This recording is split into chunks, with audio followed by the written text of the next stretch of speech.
Selamat berjumpa di channel Nilai Manfaat. Terima kasih telah berada di sini. Dalam video series ini, kita akan belajar selama 64 hari untuk membangun nilai pada diri Anda. Video ini akan membantu perubahan positif yang luar biasa pada diri Anda. Akan ada 64 video singkat dengan durasi antara 5-8 menit setiap videonya. Selamat menikmati. Pernah nggak sih ngerasa seharian tuh kayaknya cuma scroll-scroll media sosial doang, tapi pas malamnya otak tuh rasanya kosong? Tenang, kamu nggak sendirian kok. Hari ini kita bakal bongkar satu cara simple yang bisa jadi upgrade terbesar buat otak kamu. Dan jawabannya ada di benda yang mungkin udah lama banget kamu sentuh ini. Buku. Coba deh inget-inget, habis scroll medsos seharian rasanya kayak tahu banyak hal kan? Kayak pinter gitu. Tapi anehnya besoknya gampang banget lupa. Nah, itu karena ada dua jenis makanan buat otak kita. Yuk kita sebut aja otak fast food versus otak bergizi. Lihat deh perbandingan ini. Informasi dari medsos itu tuh bener-bener kayak fast food. Cepet, gampang, kelihatannya enak, dan bikin kenyang sesaat. Tapi ya gitu, gizinya hampir nol.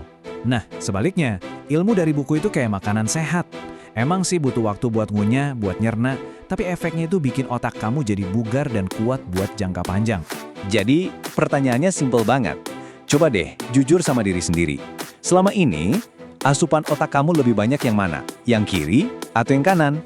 Nah, karena sekarang kita udah tahu bedanya, yuk kita bahas lebih dalam kenapa makanan bergizi ini penting banget. Ini deh, anggap aja baca buku itu kayak nge-gym, tapi ini khusus buat otak kamu. Dengan rutin nge-gym otak ini, kamu bisa dapetin 3 kekuatan super. Pertama, kemampuan mikir kamu jadi makin tajam. Kedua, cara kamu ngomong dan nulis jadi lebih berisi dan keren. Dan yang ketiga, ini nih yang paling bisa ngubah hidup. Buku itu ngebuka pintu-pintu kesempatan yang mungkin gak pernah kamu bayangin sebelumnya.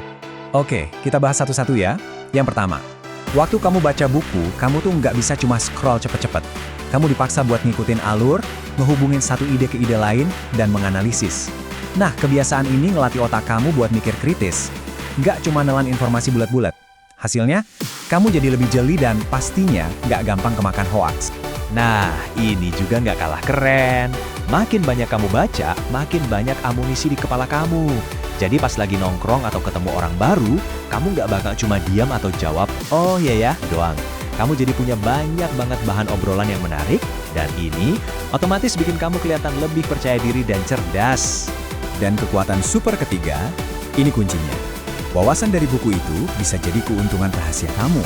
Di saat orang lain cuma tahu permukaan dari apa yang lagi tren di medsos, kamu tuh paham konteksnya, punya pandangan yang lebih dalam. Inilah yang bikin kamu kelihatan beda, lebih menonjol, dan bisa ngelihat peluang di saat yang lain nggak lihat apa-apa. Oke, ini semua kedengarannya bagus banget ya di teori. Tapi gimana sih di dunia nyata? Beneran garuh nggak? Yuk, kita lihat contoh konkretnya.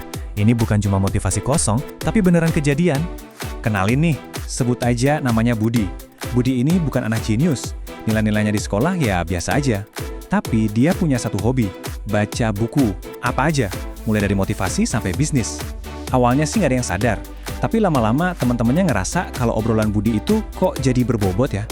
Dia jadi orang yang dicari buat dipintain pendapat, dan akhirnya jadi lebih dihargai.